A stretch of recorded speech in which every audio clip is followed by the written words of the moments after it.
place à notre première séquence. Donc, merci beaucoup, Mathieu, d'avoir accepté notre proposition, de donner un peu de compréhension au rôle que jouent les OPCO, en fait, pour accompagner les entreprises à intégrer la RSE, et notamment la transition écologique, dans leur quotidien. Merci, bonjour à tous, bonjour à tous. Donc, merci de me donner l'occasion d'intervenir ce matin pour parler plus globalement des OPCO et puis d'Atlas. Je suis donc Mathieu Ekenbeek, moi je suis conseiller au sein de l'OPCO Atlas. Je suis aussi en charge du pilotage de toute l'offre de conseil sur la région Auvergne-Rhône-Alpes. Donc un OPCO, alors vous n'êtes pas forcément ce matin adhérent ou adhérente à l'OPCO Atlas. Il y a 11 OPCO. Les OPCO sont là principalement, le métier historique, c'est la gestion des fonds de la formation et des fonds de l'alternance. Donc on a un rôle d'accompagnement, de conseil et de financement. Il y a 11 OPCO en France, donc suivant votre activité, vous dépendez forcément d'un OPCO. Pour ce qui est d'Atlas, on représente le numérique, les bureaux d'études, banques, assurances, conseils et services financiers. Ça fait à peu près 130 000 entreprises. Alors pourquoi ce matin parler des OPCO quand on parle RSE et transition écologique? Nos missions traditionnelles se sont enrichies en 2021, puisque la loi climat et résilience a confié à l'ensemble des OPCO, c'est bien pour tous les OPCO, a confié une mission d'information et d'accompagnement des entreprises sur tous les sujets qui relèvent de l'adaptation à la transition écologique. Alors avec un prisme un peu plus RH évidemment, hein, les impacts sur les compétences de demain, sur l'organisation, etc. Donc tous les OPCO depuis 2021 ont dû s'emparer de ce sujet, avec évidemment des modalités qui vont pouvoir être un peu différentes en fonction de votre OPCO, modalités de mise en œuvre, pratique, avec quels outils, avec quels dispositifs, et puis mise en œuvre financière, puisqu'après il y a des choix qui sont faits par les partenaires sociaux au sein de chaque OPCO. Cependant, ce qu'il faut retenir en préambule, c'est que à partir du moment où vous dépendez d'un OPCO, et c'est forcément le cas, vous avez des interlocuteurs, des dispositifs et des moyens financiers qui peuvent vous permettre d'aller sur les sujets de la transition écologique, de la démarche RSE, etc. Ce qui va changer après, c'est les modalités. Principalement, le rôle des OPCO, sur ce sujet, en tous les cas, vous avez deux grandes familles. D'abord, l'accompagnement conseil, ou l'appui RH, qui maintenant, c'est un terme qui commence à être assimilé et connu. Et puis, plus classiquement, les formations, un rôle classique des OPCO, mais avec des formations qui vont être soit encouragées financièrement, soit packagées vers la transition éco et le RSE, voire les deux.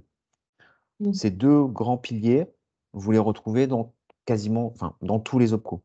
Encore une fois, j'insiste là-dessus, c'est pas que Atlas. Donc, à partir du moment où vous êtes une entreprise adhérente à un OPCO, vous allez avoir accès à ces deux grands dispositifs. Alors, ce n'est pas la même chose, hein. L'accompagnement et la formation, on est sur deux démarches complètement différentes, les deux pouvant évidemment se compléter, se succéder, et souvent, ça va de pair, en fait, on avance ensemble. Si on prend l'accompagnement et le conseil, donc on est vraiment sur de la prestation d'accompagnement et de conseil via des cabinets comme Optim. L'idée, c'est vraiment de faire en sorte qu'une action spécifique d'accompagnement se fasse dans l'entreprise. On est vraiment sur des choses qui sont sur mesure, avec un travail qui est fait avec les entreprises, les services RH, les managers, enfin ça, peu importe. À chaque fois, on repart sur vraiment des accompagnements clés en main. C'est vous qui bâtissez un peu l'accompagnement dont vous avez besoin avec le cabinet conseil. Euh, et avec toujours, ça c'est une donnée forte, un OPCO, vous le savez, ça reste assez, on va dire, il y a une certaine passion pour les pièces, les procédures, vous le savez bien. Et donc, dans le conseil, bah, c'est la même chose. À la fin, on veut des livrables tangibles. Voilà. C'est la spécificité des OPCO, on ne peut pas s'en départir. Après, c'est des fonds publics, donc il faut un moyen de preuve. Donc, voilà. Mais cette idée, sachant que on s'adresse bien sûr davantage aux TPE et aux PME, donc si on intervient au sein d'une TPE, l'idée derrière, c'est de rendre en partie autonome l'entreprise, donc avec des choses tangibles et délivrables. Donc ça, c'est l'accompagnement conseil. dans cette famille d'accompagnement conseil, vous allez avoir différentes possibilités de financement. Alors là, ça va être en fonction des OPCO, mais principalement du financement purement OPCO. Alors là, chacun fait comme il veut. Chez Atlas, on est entre 50 et 80% d'accompagnement sur l'offre purement Atlas, quelle que soit la taille de l'entreprise. Donc, plus l'entreprise est petite, plus elle est accompagnée, évidemment. Donc ça je ne connais pas, je ne pourrais pas vous dire, mais tous les OPCO vont avoir une offre conseil financée en partie là-dessus. Et puis, on a aussi un soutien de l'État en plus via ce qu'on appelle PCRH. Alors, je suis désolé pour les acronymes, je vais être obligé d'en utiliser un minimum.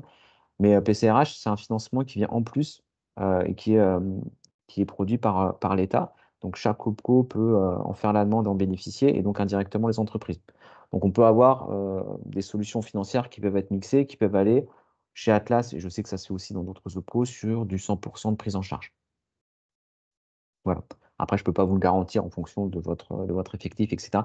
Mais on a forcément une articulation de différents financements pour aller sur cet accompagnement conseil sur la transition écologique. Ce qui n'est pas vrai sur d'autres sujets, hein. Aujourd'hui, les pouvoirs publics ont vraiment resserré les accompagnements sur des thématiques bien précises, dont la transition éco, RSE, etc., fait toujours partie.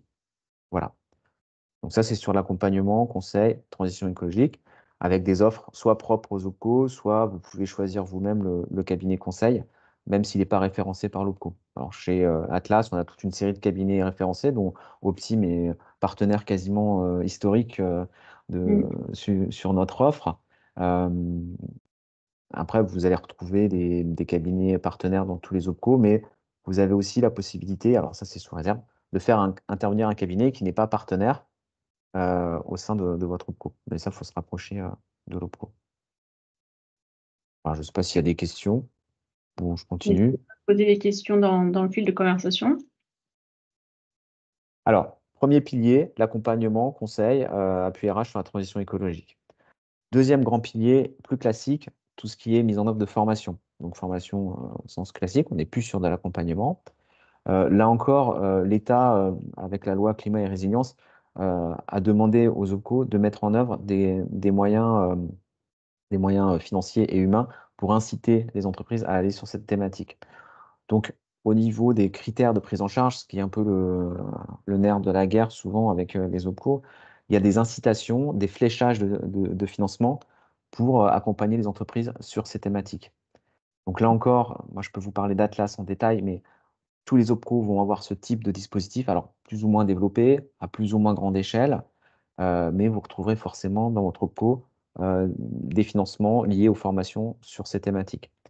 Au sein d'Atlas, on a fait le choix de deux piliers formation différents. Une offre clé en main, une sorte de catalogue. Alors, aujourd'hui, c'est en ligne, évidemment, mais c'est-à-dire une offre de formation où on a construit l'ensemble, c'est-à-dire qu'on a les organismes, on a les contenus, il y a un financement spécifique dédié. Alors, on est, pour la majorité de nos branches, de nos entreprises, pardon, on est sur 100% de prise en charge. Donc, c'est de la formation clé en main. Donc là-dessus, c'est facile pour l'entreprise puisqu'on a sourcé les organismes, la qualité, on s'engage là-dessus. Et en plus, il y a un financement. Ça, c'est première possibilité. Et puis, évidemment, on a toujours la possibilité de construire, co-construire un parcours dédié avec un prestataire choisi pour aboutir à une formation vraiment sur mesure qui répond à vos enjeux. Et là, on a les budgets classiques dédiés aux entreprises avec chez nous à chaque fois, on appelait ça bonus, mais peu importe, euh, des moyens financiers supérieurs dès lors que la formation entre dans ces thématiques.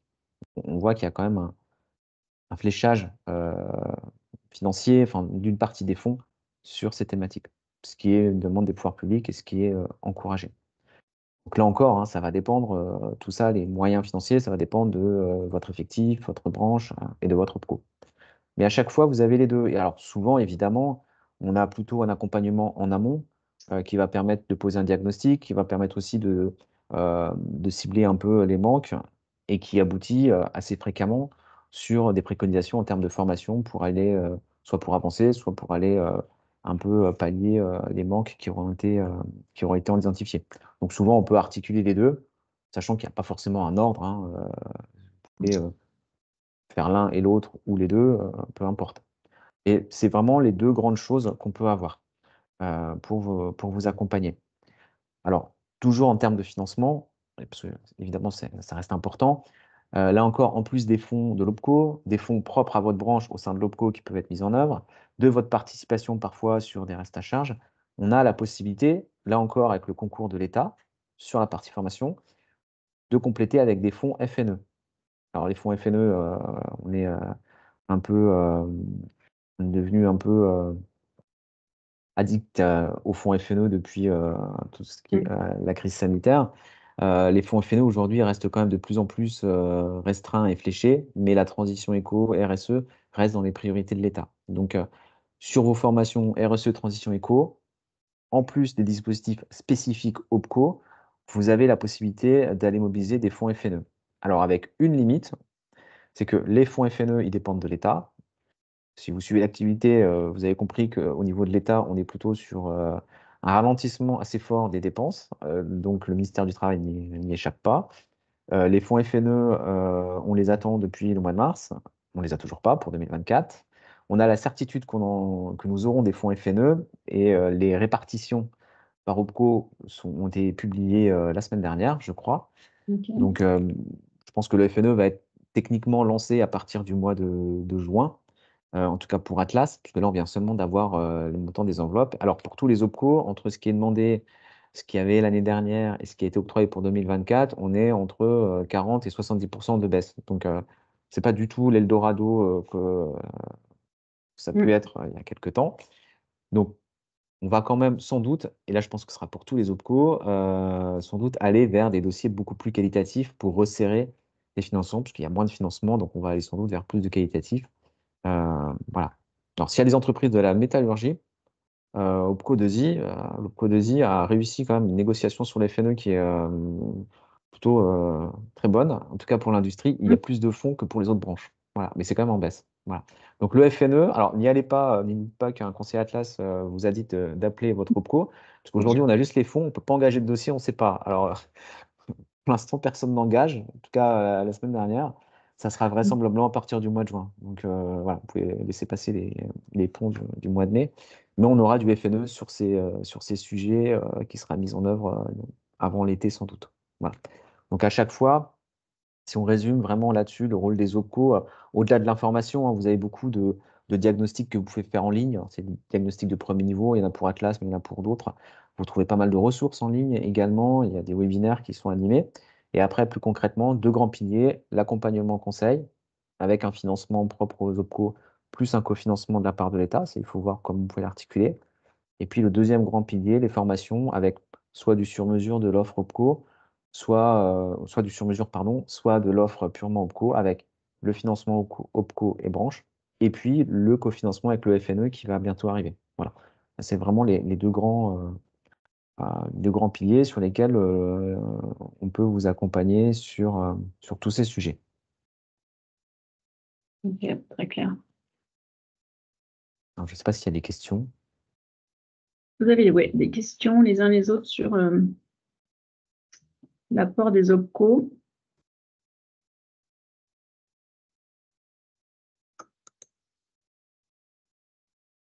C'était très clair, Mathieu. Bon. Voilà, donc après, vraiment, l'idée, c'est de ne pas hésiter à contacter ces interlocuteurs au sein des OPCO.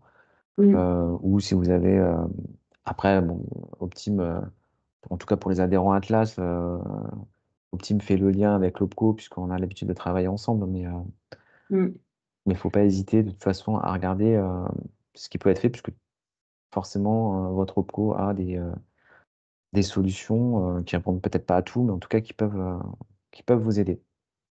Ouais, très clair. C'est vrai que nous, dans nos accompagnements, on en parle à chaque fois qu'on peut, et notamment à Sable RSE, d'avoir cette information, d'aller voir les RH qui ont cette connaissance plus forte. Aurélien, vous aviez une question? Oui, peut-être juste pour illustrer, donner quelques exemples sur des sujets qui font l'objet de financements OPCO sur le volet RSE, transition écologique. Oui, sur l'accompagnement ou la formation? Oui, plutôt accompagnement. Ouais. Sur l'accompagnement, alors là, on va Optime pourra en parler aussi. L'idée, c'est vraiment de s'adapter à l'entreprise. C'est-à-dire que cette offre, elle s'adresse aux entreprises de 2 salariés jusqu'à 250. Alors, au-delà de 250 aussi, mais il n'y a plus de financement. Alors, généralement, c'est un peu moins, c'est moins attractif. Mais donc, on ne va pas du tout avoir les mêmes besoins, la même maturité non plus entre ces différents types d'entreprises. Donc, l'idée, c'est vraiment à chaque fois de repartir d'une feuille vierge, de dire, OK, où vous en êtes, quelles ressources vous avez, où souhaitez-vous aller. Ça peut être vraiment dès le départ de faire vraiment un diagnostic, de positionner l'entreprise et de dire, au niveau de la démarche RSE, que faites-vous? Qu'est-ce qu'il est possible de faire aussi? On ne peut pas avoir la même ambition dans une entreprise de 5 que de 200, où il peut y avoir des ressources, où le service RH est staffé, etc. Donc, une liste, moi, j'aime pas trop en donner. L'idée, c'est de travailler sur la thématique, mais après, ce qu'on attend, nous, en tout cas chez Atlas, c'est à chaque fois que ça reparte de zéro, qu'il n'y ait pas deux missions différentes. Donc, l'idée, c'est vraiment, l'entreprise a un besoin, on est sur cette thématique, OK, travaillez avec le cabinet, faites-nous une proposition et regardez sur quoi, ce dont vous avez besoin et sur quoi vous voulez aller. Avec toujours, très important, des livrables tangibles et coproduits. C'est extrêmement important pour les OPPO. Donc, En fait, après, vous aviez ce que peut-être une idée en tête, ouais? oui, en fait, non, je voulais juste avoir donc des exemples pour vérifier si la dimension RH doit systématiquement être très marquée ou pas spécialement. Moi, a priori, vous avez l'air un peu plus souple dans le sens où un diagnostic RSE de positionnement, déjà, ça permet de, a priori, c'est éligible. Peut-être que de travailler sur les parties prenantes, les valeurs de l'entreprise ou des sujets un peu plus spot aussi sur la RSE, ça en fait partie. Voilà, c'est ce que je voulais vérifier. Oui, ça en fait partie. Alors évidemment, l'entrée, c'est quand même le côté, RH formation. On va pas réaliser, juste un bilan carbone et puis, c'est pas l'idée. Mais, après, on s'en éloigne forcément. Alors, je sais qu'Atlas, on a, position assez souple, enfin, je pense. Heu, mais après, oui, on reste, l'idée, c'est de rester dans l'idée globale. On est sur RSE, transition éco, avec une entrée plutôt RH formation, mais après, on peut s'en éloigner évidemment, puisqu'il faut tout couvrir. Donc après, D'accord. tu vois, il y a une certaine ouverture, mais je pense que c'est pareil pour tous les autres cours, hein. Mhm. Ok, merci. Ça nous fait une bonne transition sur l'illustration de ce qu'on a pu faire avec le groupe de Go. Avec cette réflexion en fait qu'on a à chaque fois de la place du RH, du livrable RH, de comment on embarque en fait la RH, qui est l'enjeu aussi. C'est l'enjeu de départ hein, souvent, se dire j'ai besoin d'être plus d'attractivité, de recruter, et c'est aussi ça doit ressortir dans les livrables. Donc c'est en tout cas ce qu'on va témoigner avec vous et ce qu'on partagera après, c'est le fait d'avoir toujours les deux en tête. Qui fait qu'on va travailler ce croisement, en fait. Pour nous, est très sain et permet d'intégrer la RSE au cœur de l'entreprise. Donc, vous allez avoir le témoignage de Go avec donc Thomas et moi avons accompagné Hélène et 3 autres personnes qu'elle vous présentera. Et en fait, c'était juste pour dire là, avant de passer la main, que la partie accompagnement, la première étape qu'on a vécue avec Hélène et le premier comité RSE, faisait partie d'un appui RH. Et dans la deuxième étape, il y avait une partie formation. Formation du CODIR pour l'embarquer. Formation sur mesure. Je ne sais pas si tout a été financé sur la deuxième partie, mais en tout cas, la première partie, 100% a été financée par Atlas. La deuxième partie, c'était une tentative de FNE entre la fin des budgets, donc on ne sait pas trop comment c'est passé, mais en tout cas, l'entreprise fait le sait et va voir son OPCO pour essayer de trouver une solution. Merci beaucoup, Mathieu. Je sais que vous devez nous quitter. Oui, je suis désolé, je ne peux pas rester. Peut-être Merci. Après, s'il y a d'autres questions, vous pourrez me les faire suivre, hein, j'y répondrai voilà, on sans n'hésite problème. pas à nous les remonter, on les fera parvenir. Merci Merci. beaucoup. Au revoir. Merci beaucoup, Mathieu. Au revoir. Et place maintenant à l'illustration avec le retour d'expérience du travail qu'on a fait avec le groupe de Go et Hélène Laroche, qui était chef de projet sur tout ce travail, et puis qui continue sur la suite, mais on va en parler. Hélène, est-ce que voilà, tu peux te présenter pour commencer, et puis nous donner aussi nous donner à voir ce qu'est le groupe de Go, et puis dans quel contexte est né ce besoin d'accompagnement? Oui, donc bonjour à toutes et tous. Hélène Laroche, donc je suis entre autres associée du groupe de Go, et puis on va le voir peut-être tout de suite après, responsable du métier environnement du groupe de Go. Alors le groupe de Go, c'est à l'origine un cabinet de géomètres qui existe depuis plus de 70 ans et qui au fil du temps a élargi ses compétences. On a le cabinet de géomètres, on va dire, un peu institutionnel, des activités de topographie très développées avec tous les outils performants qui permettent d'aller de l'infiniment grand à l'infiniment petit. Donc le métier environnement que je représente, qui ne se limite pas à l'environnement au sein du groupe de Go, mais qui est bien porté sur des expertises environnementales et des études réglementaires, du type études d'impact, par exemple, pour vous resituer.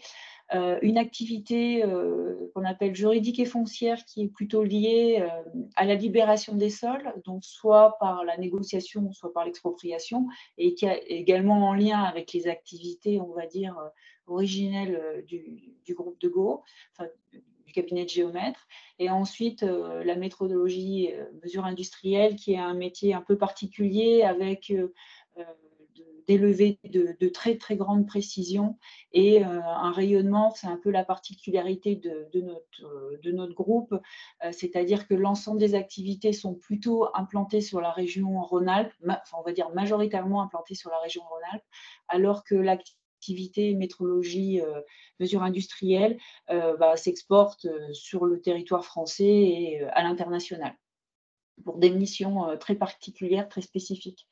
Donc, aujourd'hui, notre groupe, oui, c'est plus de 10 millions de chiffres d'affaires et 140 collaborateurs.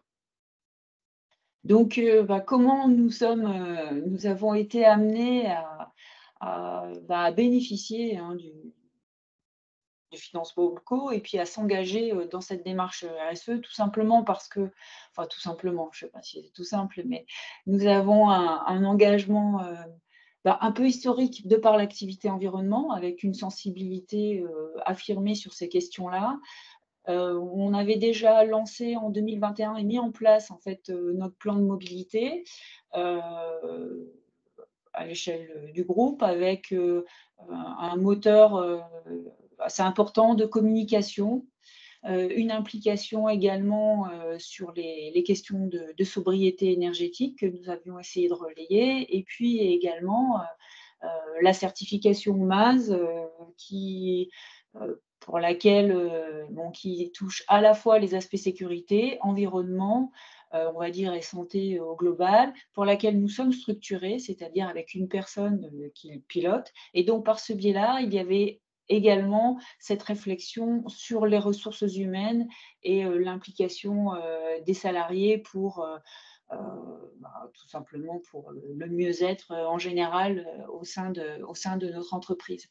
Donc, c'est vrai qu'on avait un petit peu, comment dire, on avait l'impression un peu d'avoir des outils dans tous les sens, mais peut-être quelque chose qui manquait sur la structuration globale.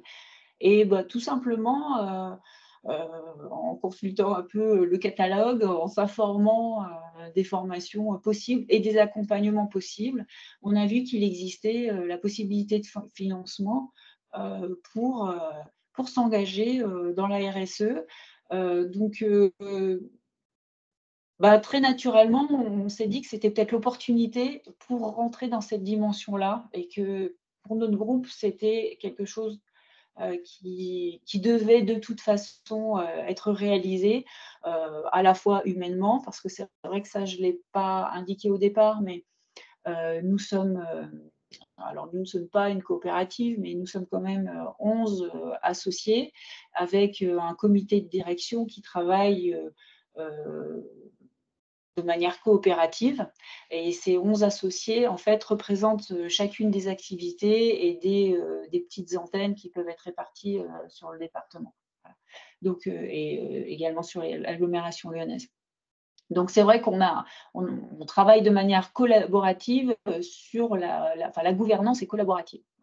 Et donc, on sentait qu'il fallait aller peut-être plus loin dans cette organisation. Donc, lorsque nous avons identifié cette possibilité, nous avons organisé un petit comité de travail. Alors, évidemment, par l'entrée RH, nous avons associé notre responsable des ressources humaines et puis 3 associés. Donc, un associé qui est plus particulièrement responsable des ressources humaines et qui a aussi une sensibilité développement commercial assez affirmée à l'échelle du groupe. L'associé qui s'occupe plus spécifiquement de la certification MAS et de la qualité à l'échelle du groupe. Et puis moi-même qui ai cette sensibilité environnement de par mes activités et puis bon, à titre personnel bien évidemment. Donc c'est ce comité RSE qui a été constitué et qui est rentré en dialogue avec Optime Ressources. Et effectivement, dans cet échange et dans le travail qu'on a eu pour explorer le besoin avec vous et en écho à ce que disait Mathieu avant, il y a vraiment eu cette double perspective qui s'est mise dès le début, à savoir besoin d'avoir une vision un petit peu en grand, rassembler, mettre en cohérence l'ensemble des sujets RSE qui sont déjà existants dans l'entreprise, comment les mettre en perspective, en dynamique, et également faire le lien avec les enjeux RH pour être en prise avec la réalité de l'organisation, de comment elle se transforme. Et on a toujours eu finalement cette double lecture dans l'accompagnement et on va l'illustrer derrière. Alors pour poursuivre, en fait, l'histoire là, elle s'est écrite en 3 étapes depuis un peu plus d'1 an. Et c'est un peu finalement, je ne sais pas si c'est les poupées russes, mais on a travaillé en termes de gouvernance d'abord avec un comité RSE que vient de décrire Hélène, et pour vraiment structurer cette démarche. Donc sur un accompagnement qui a duré à peu près 6 mois. Et ensuite, on est passé à partir du groupe RSE sur le besoin d'embarquer tout le comité de direction, où là, il y a eu un deuxième lot de travail, où comment initier la feuille de route avec le CODIR et faire en sorte que cette feuille de route soit portée par l'ensemble des associés. Et aujourd'hui, le groupe est dans une 3e étape, dont on parlera en conclusion, qui est tout aussi passionnante et challengeante que les 2 premières, qui est comment élargir et embarquer l'entreprise. Donc voilà les 3 étapes qu'on a travaillées. Et bien, Hélène, peut-être tu peux nous dire maintenant si on vient sur cette première étape, dire sur l'aspect vraiment structuration de la démarche et spécifiquement cet accompagnement financé par Atlas. Pour toi, quels ont été un peu les points clés, les points plus structurants? Et puis je reprendrai après sur quelques éléments méthodaux.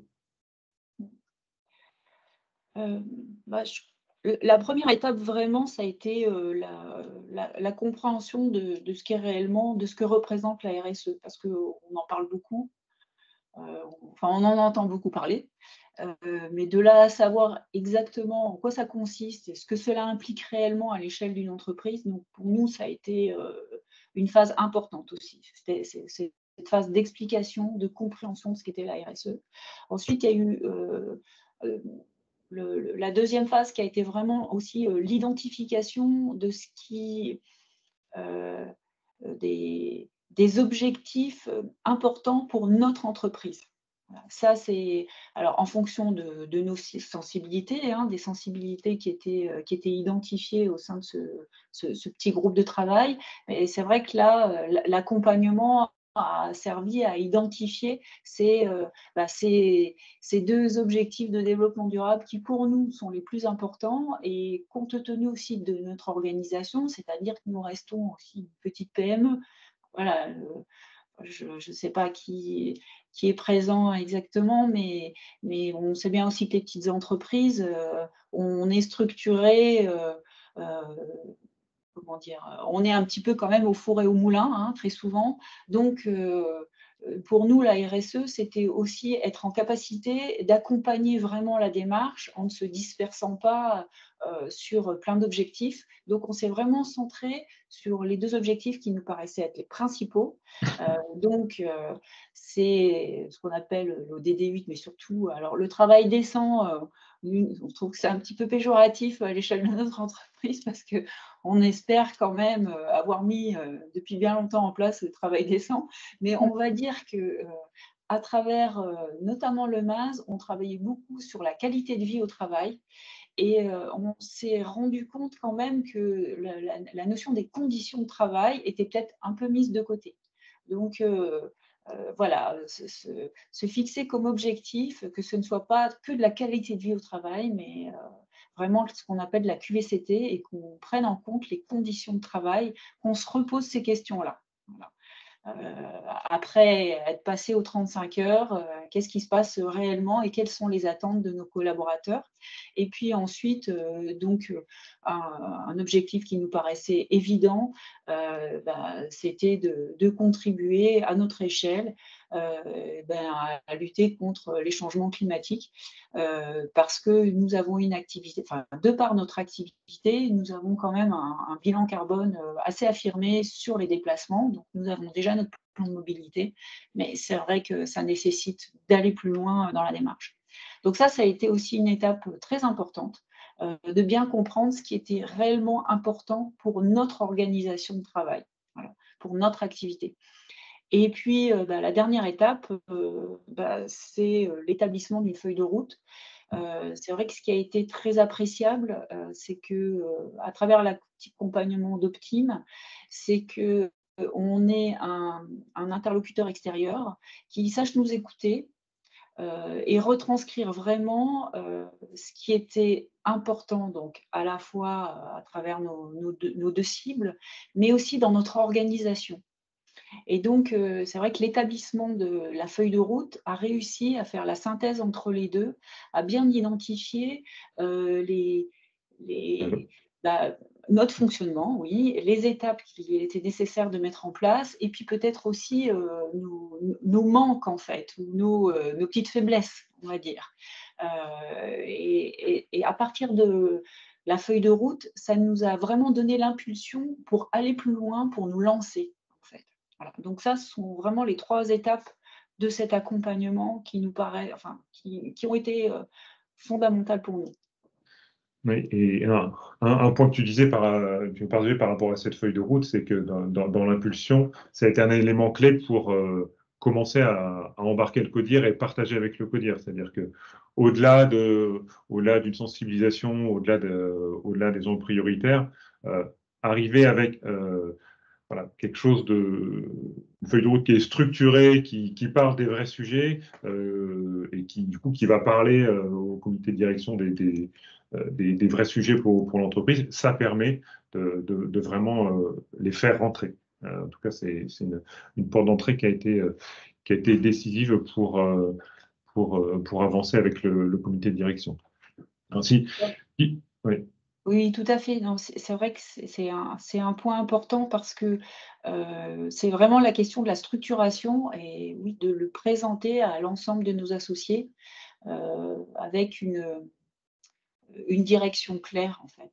Alors qu'autrement, ce que je vous disais, c'est qu'on avait des actions un peu dans tous les sens et on n'était pas capable nous-mêmes en fait, sans ce recul, de traduire ça sur donner une direction à nos réflexions. Et pour reprendre un petit peu de perspective sur les aspects méthodologiques. Donc, effectivement, on a travaillé en quatre grandes étapes. Hein. La première partie, sensibiliser, parler le même langage. Ensuite, il y a la partie priorisation. La partie d'évaluation de la maturité sur laquelle je vais revenir. Et puis ensuite, on a conclu sur la feuille de route. Il y a un premier point, ce qui nous apparaît essentiel dans cette approche, c'est Et ce qui fait que ça marche, c'est de travailler sur un rythme soutenu et cadencé. Le rythme de 6 mois, il est vraiment intéressant parce que il met quand même le projet sous contrainte pour, au bout de 6 mois, arriver avec un livrable, arriver avec quelque chose de tangible pour l'entreprise. Et puis, dans l'approche, c'est une alternance entre des temps collectifs en intelligence collective, ici avec le comité RSE, et très important, des temps de travail pour l'entreprise en autonomie. Voilà, avec Hélène en cheville, en pilote et en cheville ouvrière sur ces sujets. Mais en fait, entre chaque séquence, ce qui est important, c'est que l'entreprise, le comité RSE continue à travailler, à approfondir les sujets. Typiquement, sur la première étape, une fois qu'on a fait la sensibilisation, alors bien sûr, on donne un cadre de travail, mais c'est que l'entreprise continue à réfléchir sur, voilà, c'est quoi, par exemple, les liens que je fais entre les grands enjeux de développement durable et mon activité. Parce que ce travail, il contribue à l'appropriation, il permet d'être ancré dans la réalité de l'entreprise. Et puis, il continue à activer le dialogue. Et ça, c'est un point sur lequel on va revenir, vraiment essentiel sur ces sujets de RSE, de faire parler les acteurs concernés autour de ce sujet, de mettre la RSE en dialogue dans l'entreprise. Donc vraiment, timer dans le temps, structuré, et cette alternance temps collectif et l'entreprise qui travaille, qui creuse les sujets. Je reviens sur le point 3, l'évaluation de la maturité. En fait, et c'est notamment à cet endroit-là qu'on travaille sur le double regard. En fait, quand on aborde les sujets, donc là on avait 2 sujets clés, dessus la QVCT, l'ODD 8 et puis l'ODD 13, le changement climatique. En fait, on aborde la question sous 2 angles. Il y a la question de vision entreprise. Donc, ce sujet, si je prends le changement climatique, où en est l'entreprise en termes de vision, de mission? Est-ce qu'elle a une vision? Est-ce qu'elle se donne comme ambition sur ce sujet du climat? C'est quoi derrière les systèmes de gestion, de pilotage, de procédure? C'est quoi les budgets qui sont alloués? C'est quoi les résultats qui ont été obtenus? Donc, un questionnement au niveau entreprise. Et croisé avec ça, un questionnement spécifique RH, où là, on va regarder des thématiques propres au sujet RH, sujets RH qui vont être recrutement, intégration, qui vont être rémunération, qui vont être dialogue social, qui vont être développement de carrière, où là, on va venir amener des questionnements sur les leviers RH. Est-ce qu'ils sont activés ou pas par rapport à ce sujet, par exemple, du climat? Et si je prends le sujet de la QVCT, ça peut être est-ce que par exemple, il y a des dispositions particulières qui sont prises en termes d'organisation du travail par rapport aux effets du changement climatique? Si je prends le sujet de dialogue social, est-ce que le sujet du changement climatique est quelque chose qui est discuté qui est sur la table dans le dialogue social avec les partenaires sociaux? Je prends l'entrée recrutement et intégration. Est-ce que la question sensibilité ou changement climatique fait partie du parcours d'intégration des nouveaux arrivants? Voilà. On peut le décliner, on a toute une série de questionnements, mais on amène ce questionnement RH. Et ce qui nous permet, c'est ce magnifique tableau sur la partie droite dont on va vous épargner la lecture détaillée, mais qui permet d'avoir une vision croisée pour l'entreprise des points forts et de points d'amélioration, avec des sujets qui relèvent des sujets niveau entreprise et des sujets spécifiques RH. Et c'est sur ça qu'on se fonde pour construire la feuille de route et ensuite le décliner en plan d'action plus opérationnel. Donc une fois cette étape franchie, donc on est arrivé ensuite sur cette feuille de route. Et Hélène, est-ce que tu pourrais nous partager ensuite comment ça s'est passé avec le comité de direction et puis ensuite comment ça a basculé justement sur cette deuxième étape de la feuille de route, premières actions et puis qu'est-ce qui s'est passé avec le CODIR ensuite? Alors, donc la feuille de route a permis en fait au comité de direction de vraiment valider le fait qu'on s'engage dans cette démarche-là.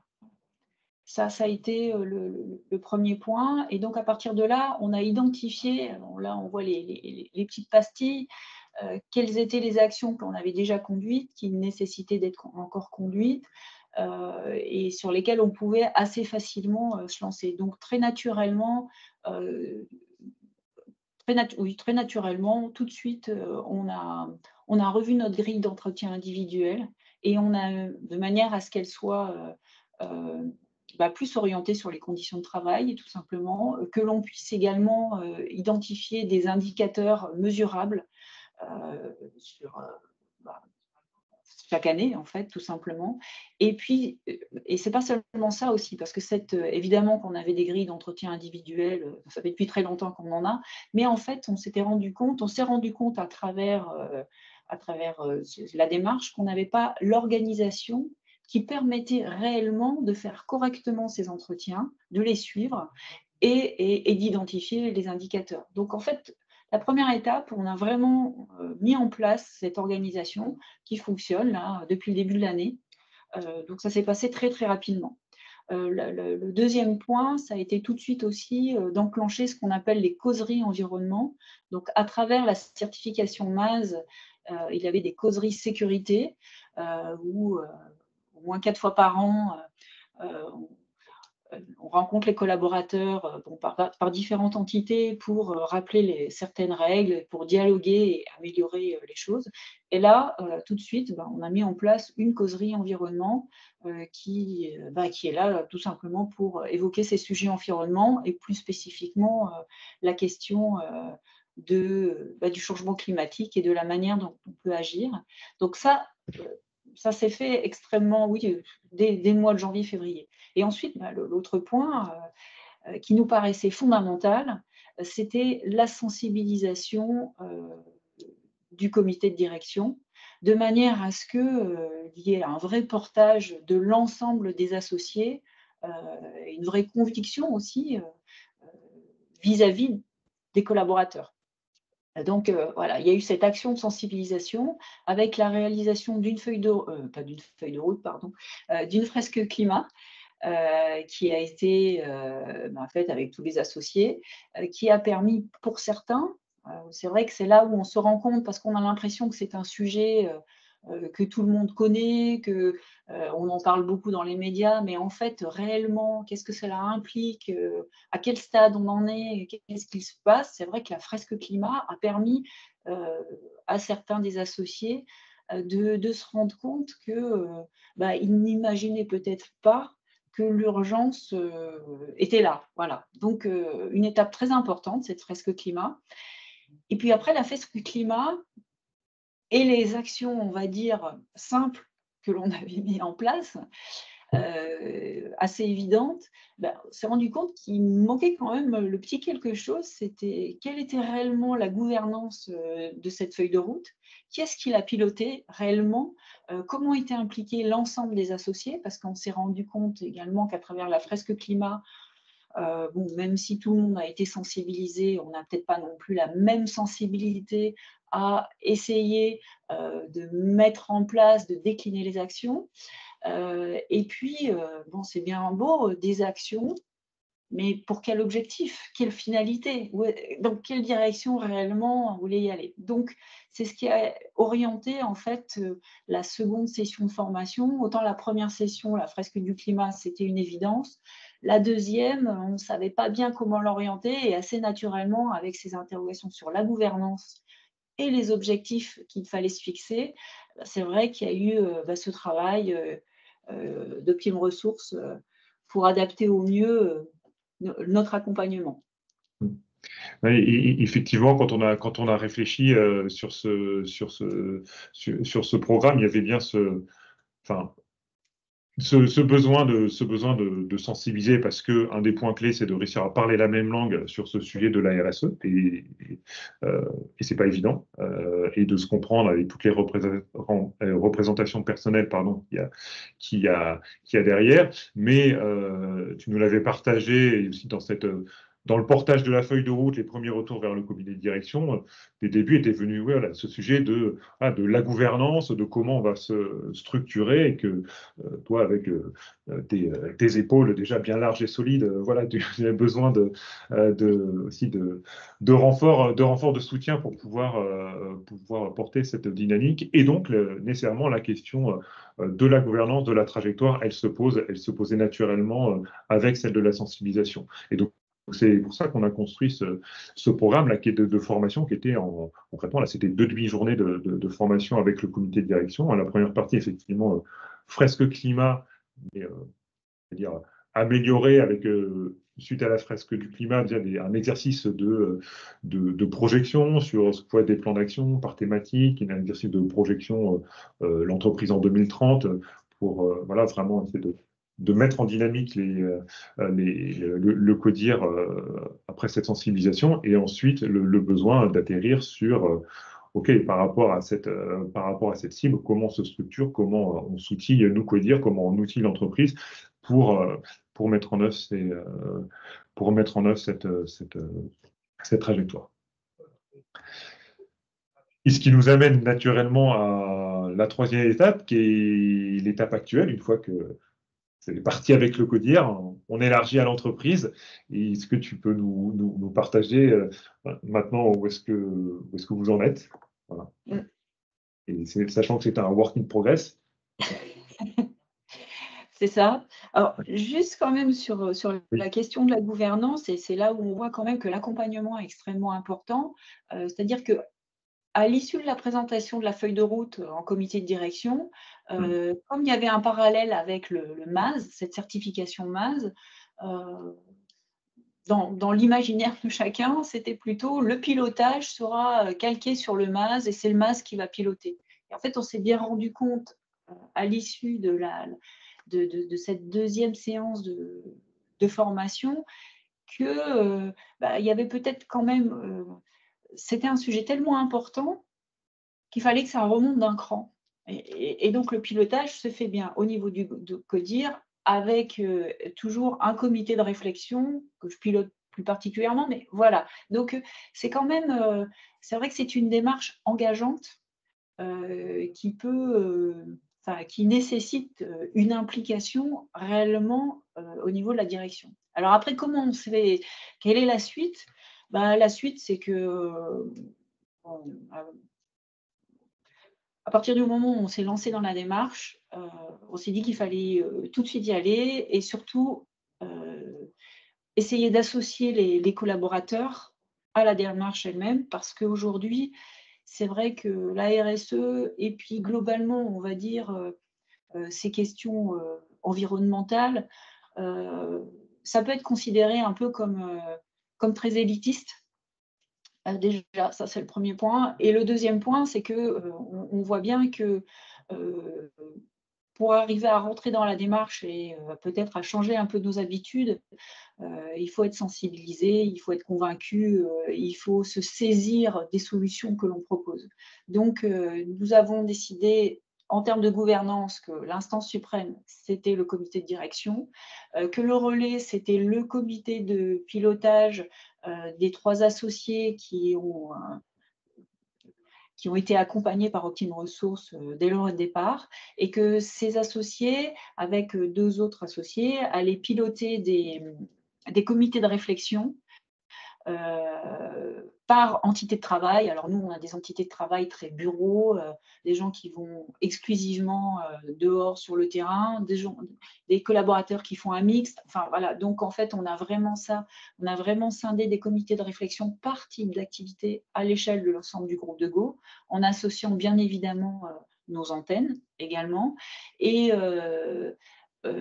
c'est là où est la difficulté. Donc pour essayer d'identifier les collaborateurs qui souhaitent participer à ces comités de réflexion, on s'était dit, alors là on était dans un monde idéal je pense un peu, qu'on partirait des causeries environnement qui était la première étape d'explication du cheminement et de la sensibilisation, donc les causeries environnement, que lors de ces causeries environnement, on expliquerait la démarche et on solliciterait les collaborateurs en disant voilà, venez avec nous pour contribuer à mettre en route notre démarche RSE et trouver les actions, les transformations évidentes, tant d'un point de vue RH que environnement. Alors, c'est là, et bien évidemment, avec ces premiers collaborateurs, tous qui feraient qui participeraient à une fresque climat pour qu'ils aient également la même sensibilisation que les associés.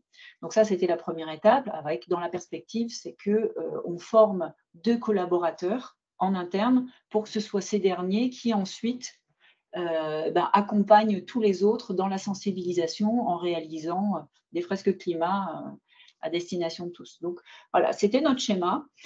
Alors, on s'était dit qu'à l'issue des causeries environnement, ce serait l'enthousiasme délirant et qu'on refuserait du monde pour les comités de réflexion, mais pas du tout. C'est très, très laborieux. Voilà. Donc, aujourd'hui, nous sommes plutôt dans comment allons-nous faire pour essayer d'entraîner nos collaborateurs à nous accompagner dans la réflexion, parce que par contre, ça c'est certain, nous ne voulons pas réfléchir à des solutions sans que l'ensemble du personnel, alors ce ne sera peut-être pas l'ensemble, mais que certains représentants du personnel y aient participé, parce qu'on se rend bien compte qu'autrement, il ne se passe pas grand-chose. Enfin, si je prends l'exemple de la sobriété numérique, juste la sobriété énergétique, pardon, que l'on essaie d'appliquer depuis 2 ans, éteindre les lumières, ça reste un sujet extrêmement compliqué. Hein. Donc, voilà. Donc aujourd'hui, oui, il faut que nous embarquions l'entreprise. Je pense que le comité le petit groupe de travail RSE d'associés est plutôt motivé, a vraiment envie d'avancer, mais aujourd'hui, nous ne pouvons pas avancer seuls. Et donc, il faut qu'on trouve le biais. On en reparlait avec Thomas. Peut-être que le biais, c'est nous imaginions juste former d'abord quelques collaborateurs à la fresque climat, ceux qui se seraient désignés. Peut-être qu'il va d'abord falloir que nous formions tous nos collaborateurs, enfin que tous fassent la fresque climat, et que c'est peut-être la fresque climat qui va motiver certaines personnes pour venir collaborer ensuite. Voilà, c'est vrai que le schéma que l'on avait imaginé, visiblement, ne fonctionne pas, en tous les cas. Ce que j'ai quand même oublié de dire, qui est extrêmement important, c'est que à l'issue de la 2e séance de formation, non seulement nous avons mis en place la gouvernance, mais nous nous sommes fixés des objectifs aussi. Et c'est vrai que, notamment en matière de RH, on va dire que ça fait relativement l'unanimité. C'est-à-dire que la question de fidéliser les collaborateurs, d'être attractif également, fait que je pense que le sujet, qualité de vie et conditions de travail est évident. Donc, ça reste assez simple d'engager la démarche. Par contre, se dire qu'on va modifier notre organisation, ou du moins qu'on va réfléchir à des leviers pour faire en sorte de diminuer significativement nos gaz à effet de serre, ça reste quand même extrêmement complexe, parce que on se dit, mais comment faire? Enfin, voilà, quand on fait le bilan carbone de notre activité, ça reste un sujet entier, en fait. Hein. Donc c'est vrai que le fait de se dire, on se fixe quand même des objectifs ambitieux qui sont ceux de l'Europe. Hein, voilà. Donc, on s'est fixé les mêmes, mais on rentre dans la dynamique. Ça permet quand même d'avoir un but et de se dire, on ne peut pas, il faut vraiment que nous motivions nos collaborateurs pour travailler avec nous, parce que c'est dès maintenant qu'il faut s'y mettre. Sinon, nous n'y arriverons pas. Donc, voilà, c'est vrai que les objectifs aussi sont importants dans la démarche. Oui, effectivement, et merci de ce partage aussi en transparence, pour se dire que dans cette démarche, il y a des réelles victoires. un alignement, enfin une feuille de route, une trajectoire qui est claire, un codir qui est embarqué, sur la QVCT qui ont bougé, mais se dire aussi que l'embarquement des salariés, c'est voilà, une nouvelle aventure et que voilà, et que ça demande du temps. Ce travail finalement de sensibilisation, d'appropriation qui a été fait par chaque membre du CODIR, en fait, on peut pas faire le chemin à la place des gens, donc chacun doit faire son cheminement, et c'est effectivement comment l'entreprise donne un cadre pour permettre voilà, aux salariés de cheminer, et comment elle va cultiver ces dynamiques. Je n'ai pas fait exprès, hein, j'ai un jardinier dans mon dos, mais c'est peut-être ça aussi le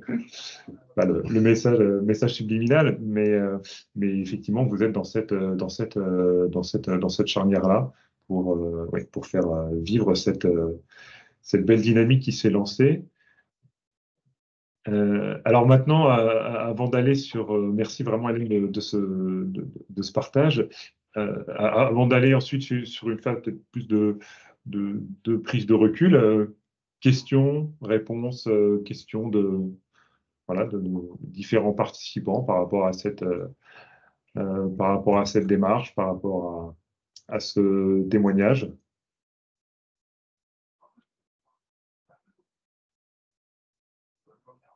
Oui, Christophe? Oui, déjà merci pour toutes ces informations. Concernant la difficulté à engager les équipes sur la partie développement durable, on va dire, si vous deviez refaire la démarche, donc vous engageriez plus, si j'ai bien compris, le travail sur les causeries, mais sur autre chose, ce serait quoi l'autre chose? Je pense que la fresque climat est un bon levier. Enfin, Ok. nous, on l'a vu avec nos associés, hein, nous sommes quand même 11, avec des sensibilités très différentes. C'est quelque chose qui permet d'interpeller pour des personnes qui ne sont pas initiées. Je pense que c'est réellement une découverte et un cheminement qui permet la prise de conscience. Alors après, c'est pas parce qu'on a la prise de conscience qu'on est convaincu, parce qu'on peut être aussi dépassé par l'ampleur de la tâche, entre guillemets, hein. Donc c'est là où la difficulté reste peut-être, mais moi, il me semble que la fresque climat, ça reste un bon levier pour des personnes qui n'ont pas la connaissance de ces sujets ou qui ne s'y intéressent pas plus que ça. Ok, merci. Nathalie? Oui, merci, hein, c'est très intéressant et on voit bien les difficultés d'embarquer. Toujours sur ce sujet-là, est-ce que vous pouvez nous en dire juste un petit peu plus sur en quoi consistaient ces causeries de l'environnement? Parce que c'est quelque chose que vous ne feriez pas forcément. Oui. Alors, nous les pensons sur le même modèle que ce que vous avez évoqué tout à l'heure, les causeries sécurité, c'est-à-dire que de toute façon, on s'impose un certain nombre de causeries par année. Donc, il faut trouver un sujet. Donc là, le premier sujet, il a plutôt été d'expliquer la démarche, d'apporter quelques éléments de sensibilisation, notamment le bilan carbone de l'entreprise, parce que c'est vrai que je n'ai pas parlé de ça, mais on a fait tellement de choses en un an que l'accompagnement d'Optime Ressources, ça a aussi fait que nous avons réalisé, alors en interne, parce que nous avons les outils pour, de par notre activité environnement, nous avons réalisé notre bilan carbone et en fin d'année, nous l'avons présenté aux collaborateurs. C'était une présentation un peu officielle, etc. Ce n'est pas toujours très simple. Donc là, lors des premières causeries environnement, nous présentons ce bilan carbone et nous essayons de dialoguer aussi sur ce bilan. Voilà.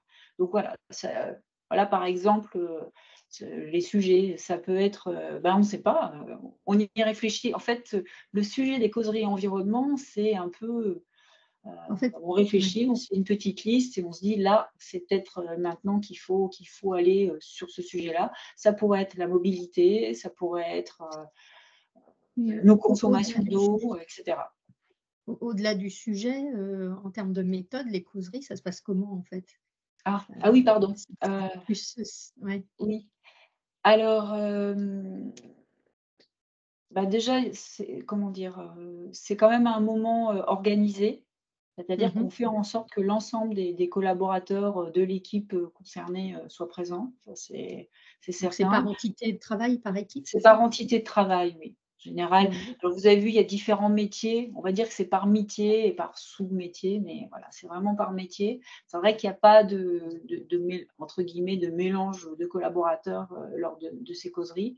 Et il y a un support de présentation. Il y a une présentation qui dure à peu près 10 minutes, un quart d'heure maximum. Il faut que ce soit maximum un quart d'heure. Et ensuite, un quart d'heure de discussion. Alors après, il y a différents formats. En sécurité, quand on va dire que les sujets reviennent un petit peu souvent quand même, on est sur des formats un peu plus courts. Là, sur les causeries environnement, pour l'instant, on est sur une demi-heure.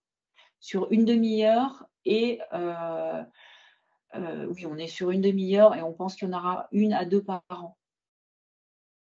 D'accord. Un quart d'heure de présentation, un quart d'heure d'échange. Et c'est animé par les managers de l'équipe ou... Alors, nous avons entre guillemets la chance d'une autre taille et de fait de notre certification MAS d'avoir une personne en fait qui est QSE et qui initialement était uniquement QSE sécurité et qui là s'est vraiment impliqué, enfin que l'on a associé et qui est vraiment impliqué dans la démarche à la fois du plan de mobilité et donc là maintenant de la RSE. Donc à chaque fois, ça lui est confié. Et c'est vrai que c'est aussi pas mal parce que c'est pas non plus la direction qui présente la bonne parole. Enfin, c'est quand même un sujet, ça aussi. Hein. Donc c'est assez intéressant que ce soit une personne tierce. Mais c'est vrai que c'est court ces temps, du coup, une demi-heure. Enfin, nous, on a des choses similaires qui s'appellent les cafés, qui peuvent intervenir sur différents sujets, un peu sur ce format-là. C'est vrai qu'on voit que sur un quart d'heure, le temps que le dialogue s'installe, que les premiers échanges, c'est déjà fini, quoi. On avait également une question, toujours, je pense, dans cet axe sensibilisation embarquement, de Julie qui demande est-ce que la fresque climat peut s'adapter à l'activité de l'entreprise? Parce que nous avons déjà des personnes plutôt sensibilisées. Ouais, je veux bien répondre à cette question. Il y a une partie de fresque du climat elle est commune à tout le monde. Hein. Ce qui est intéressant, ce que disait Hélène aussi entre les mots, c'est que quand on l'a mis dans une formation plus globalisante, on va justement s'assurer qu'on boucle pour faire le lien avec l'activité de l'entreprise. Donc ça, c'est une première réponse. La deuxième peut-être piste aussi, c'est de dire à côté de la fresque du climat, il y a la fresque des frontières planétaires pour dépasser l'angle climat seul, parce qu'on sait que c'est pas le seul sujet. Et donc ça permet à certains où vous penseriez que tout le monde a déjà tout compris du climat, d'élargir en fait le spectre, de prendre des décisions qui touchent à la biodiversité, à l'eau. Il y a des conséquences dans les actions qu'on choisit pour décarboner en fait. Je dis s'il voulait intervenir, si ça répond à la question, mais tu sais que vous êtes dans l'énergie renouvelable. Mais il y a ces questions-là. Ça répond à ma question. Merci.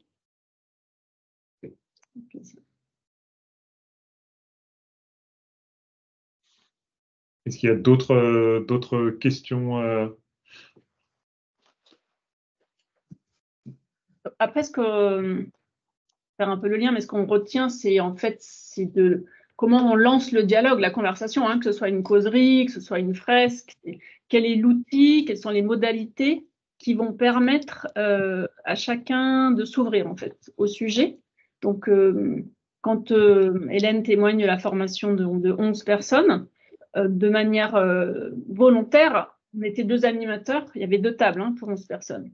Et il y avait la volonté qu'il y ait peu de personnes pour qu'ils puissent échanger, parce qu'on sait que dans un CODIR, peut-être encore plus, il y a toujours des enjeux entre les personnes qui sont là, ce qu'elles veulent dire, peuvent dire.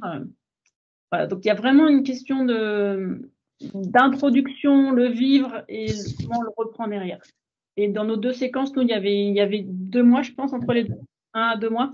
Mais cette décantation, elle est aussi importante. Elle nous a permis, avec Hélène, justement, de s'en reparler, dire qu'est-ce qui est sorti en fait après, est-ce que ça a bougé, Et c'est là qu'on a vu ensemble que, en fait, c'était dans la conscience, mais ça n'avait pas bougé encore. Et donc, c'est là qu'on s'est dit, bon, qu'est-ce qu'on fait en termes de gouvernance, d'orientation? Comment on pousse vraiment à dire qu'est-ce que ça veut dire pour vous?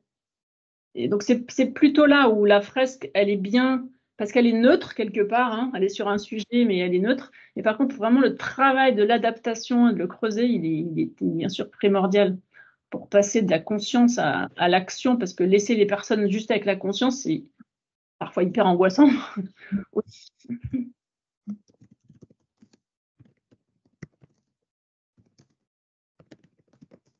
On a fait le tour du... Merci Hélène pour le témoignage. Je ne sais pas si vous avez d'autres questions. On vous a préparé un petit temps de...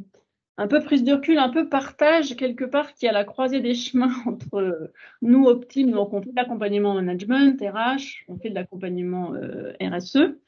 On essaie aussi justement, un de nos grands sujets, c'est comment nous, on s'applique quand on accompagne les entreprises sur le RH et vice-versa sur la RSE, comment on s'accompagne, on s'applique le fait d'être vraiment intégré. Donc, on voulait un peu partager avec vous notre lecture, en tout cas, de la place des RH pour quelle est la fonction centrale que peuvent avoir les RH pour aider à intégrer le développement durable dans l'organisation. Donc, comme on le sait tous, hein, la fonction RH, elle a un enjeu fort qui est concentré sur l'humain, les richesses humaines. On pourrait tirer et appeler maintenant le vivant, hein, c'est tout ce qui va faire vivre l'entreprise, sa partie humaine. Et là-dessus, forcément, notre petit centre là, qui représente notre trou RSE, qui est l'implication, la coopération, qui est ça fait partie de vos questions, hein, comment j'embarque, comment j'implique. Forcément, la RH, elle a un rôle clé, on pourrait dire, de mettre en place cette coopération. Et cette coopération, pour nous, sur un sujet de transition écologique, est d'autant plus importante vu le défi qui est transverse, en fait, qui touche tout le monde, d'avoir les RH qui soient là pour asseoir cette coopération pour ce défi et qui va aller s'intégrer, en fait. Vous avez touché aussi du doigt sur l'organisation. Organiser, c'est organiser les responsabilités des différents métiers. Comment je fais en sorte que chacun a sa part dans son profil métier ou dans son quotidien. Donc ça, c'est purement une fonction RH. Donc pour nous, c'est vraiment une transformation forte, culturelle, sociale, organisationnelle, où vous voyez l'acculturation, donc la partie, on va dire la fresque du climat, c'est un gros symbole, mais la partie acculturation, elle va être là tout le temps. On a fait une fresque du climat, ok, mais on va aller la réaborder différemment. Ensuite, par une vision plus large, par son métier. Voilà, c'est vraiment quelque chose qui va continuer d'année en année. Nous, on insiste beaucoup sur la notion de parcours. Donc, ça peut prendre différents formats, mais c'est pas j'ai fait une fresque et c'est tout. C'est vraiment des sujets larges. Donc, vous voyez que le développement durable, c'est vraiment quelque chose qui doit être prégnant pour nous, qui traverse l'entreprise. L'acculturation est clé, avec au centre la gouvernance, les parties prenantes à impliquer. Et on a parlé de la stratégie, bien sûr, hein, d'embarquer le CODIR, mais derrière, c'est comment ça s'est traduit dans les métiers. Donc là, on revient à la position de la fonction RH, qui elle-même, en fait, a un besoin de faire évoluer son métier. Et la MDRH sortait une étude il n'y a pas très longtemps, il y a très peu de DRH qui sont formés en formation initiale sur la RSE. Après, comme beaucoup d'autres métiers, on apprend par différents moyens, mais il n'y en a pas tant que ça, qui sont formés. Et par contre, on voit aussi, ce qui est intéressant, que de plus en plus, la fonction RH va porter la RSE. C'est-à-dire que la RSE va être dépendante de la fonction RH.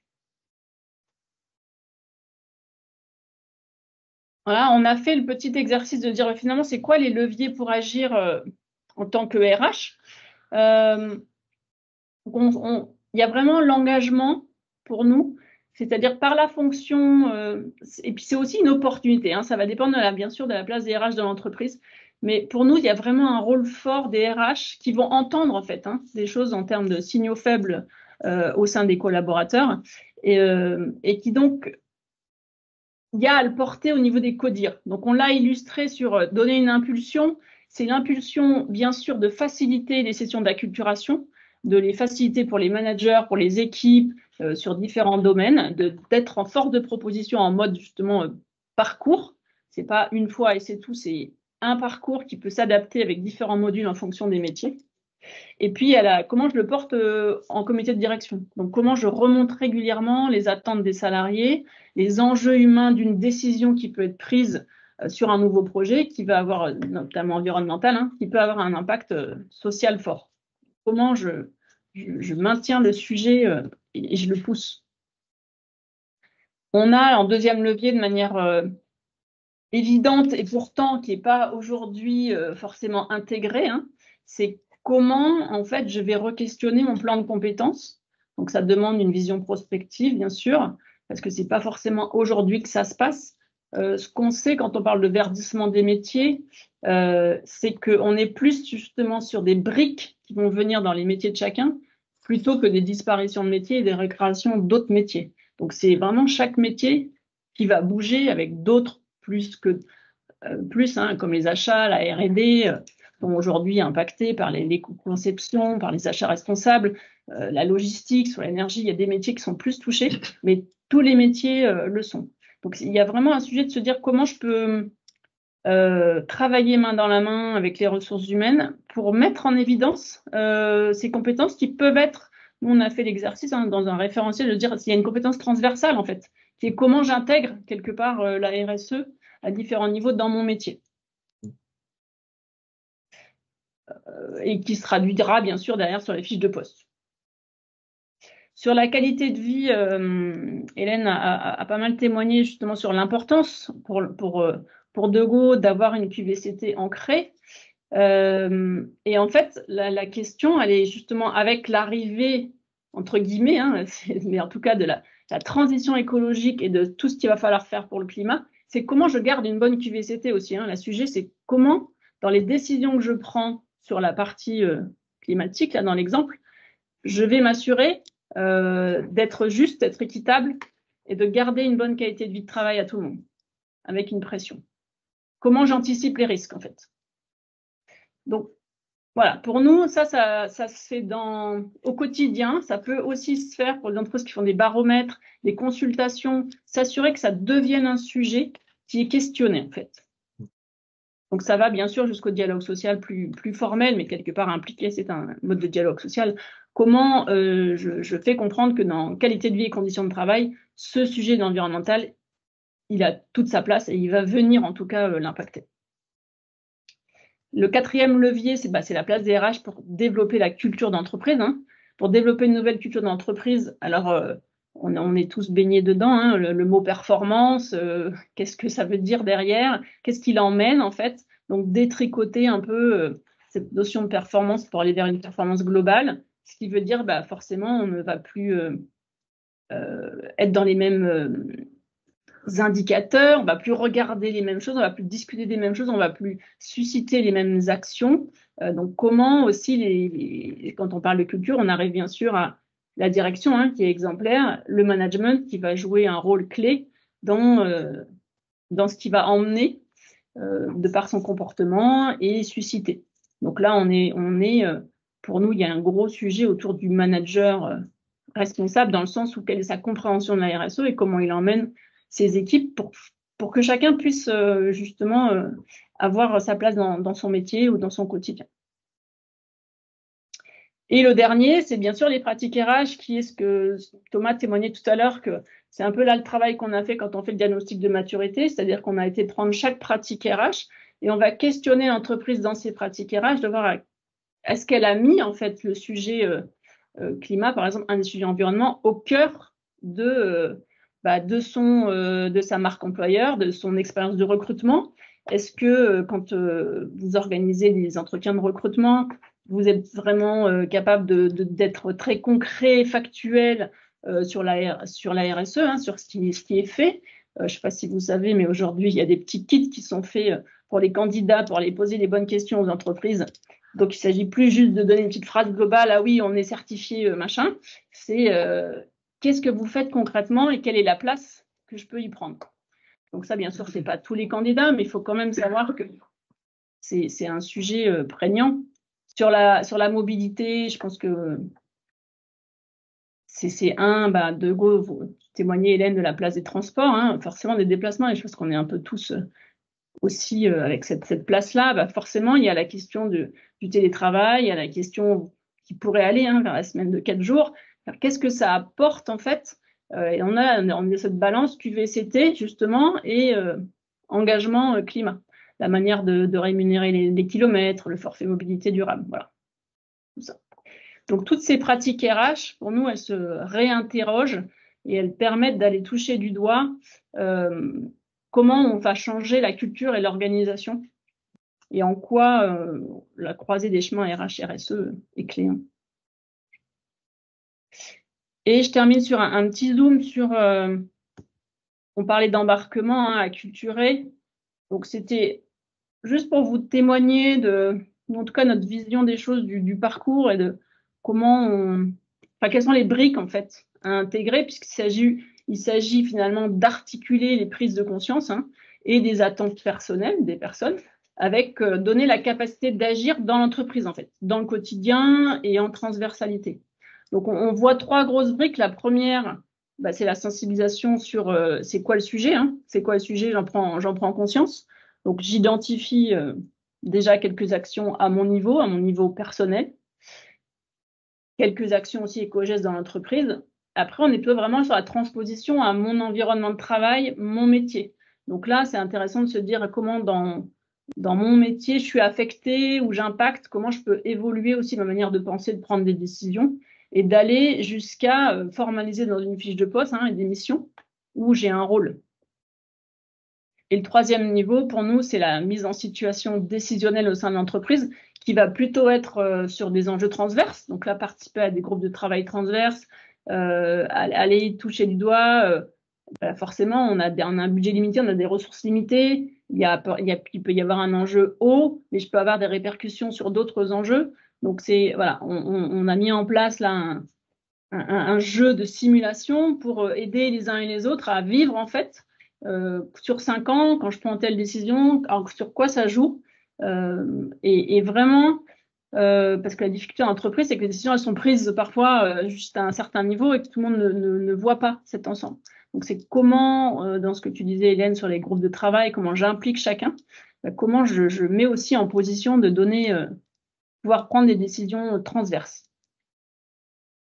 en le simulant au début, et puis après en l'accompagnant. Voilà pour nous ce qu'on met derrière l'acculturer en partant de la prise de conscience, de comment je peux agir et comment ensuite je suis vraiment un acteur transverse. Voilà pour notre petit regard RH-RSE. Si vous avez des questions les uns les autres, il nous reste 3 minutes. 3 minutes, mais comme vous le savez, vous pouvez aussi en poser. On peut se prendre des temps après pour discuter de vos propres situations personnelles. Je pense que, voilà, Hélène, merci encore de ton témoignage. Tu as très bien témoigné et Mathieu a insisté aussi sur ce sujet large. On est vraiment sur comment on adapte, en fait. Comment on adapte à vous, et il y a une question de rythme et de temps court et long. On parlait des premiers 6 mois, il faut les rythmer. En même temps, ces temps de décantation sont importants et ils permettent de co-construire l'étape d'après. Et en écho aussi, merci encore Hélène de ce témoignage, et se redire que il n'y a pas 2 démarches qui seront identiques pour les entreprises. Il n'y a pas une recette miracle de la RSE appliquée aux organisations, et que c'est bien le dialogue qui permet de construire des démarches très adaptées et très sur mesure, pour impulser cette dynamique RSE et puis la faire vivre. Je reprends l'image de la roue que vous partagez, Domiti. Rentrer dans ces démarches, c'est rentrer dans un cheminement avec des étapes, avec des cliquets. Donc, chacun sa porte d'entrée en fonction de son métier, sa culture, de sa maturité sur le sujet. Et ensuite, faut continuer à faire tourner la roue. Ce qui me permet de faire le lien avec notre prochain webinaire. Faire le lien avec le prochain webinaire. Donc, prochain rendez-vous Optime, 14 juin, 8h30, 10h, webinaire sur transformer l'ordonnancement de ses activités pour maximiser la performance et le est important, gagner en sérénité. Donc, retour d'expérience de notre travail avec Biomérieux. Et à noter 2 prochaines formations autour de la fabuleuse théorie des contraintes, mardi 14-15 mai et mardi 9 et mercredi 10 juillet, pour découvrir soit les fondamentaux de la théorie des contraintes au mois de mai et approfondir à l'environnement projet, la TOC, au mois de juillet. Merci à tous. Pour répondre aux dernières questions, oui, on va vous partager le support. On va partager aussi la vidéo si vous voulez, peut-être pas la revoir, mais la partager avec vos collègues. Voilà, l'idée, c'est que vous puissiez diffuser. Et oui, je voulais juste faire un petit point sur les activités, c'est-à-dire que la RSE va générer des projets, et pour faire le lien avec l'ordonnancement des projets, c'est que demain, c'est comment j'ordonnance mes projets en ayant cette triple valeur en tête, mais comment j'optimise cette performance tout en ayant un besoin d'ordonnancer les projets, parce qu'on sait que voilà, c'est un peu compliqué quand il y en a trop, il n'y a plus rien qui sort, donc ça reste un vrai sujet pour nous entre RSE et gestion de projet. Merci beaucoup à chacun. Merci. Une très belle journée. Et Bonne journée. Oui, au revoir. Au revoir. Merci, au revoir. Merci, au revoir. Au revoir. Au revoir, merci.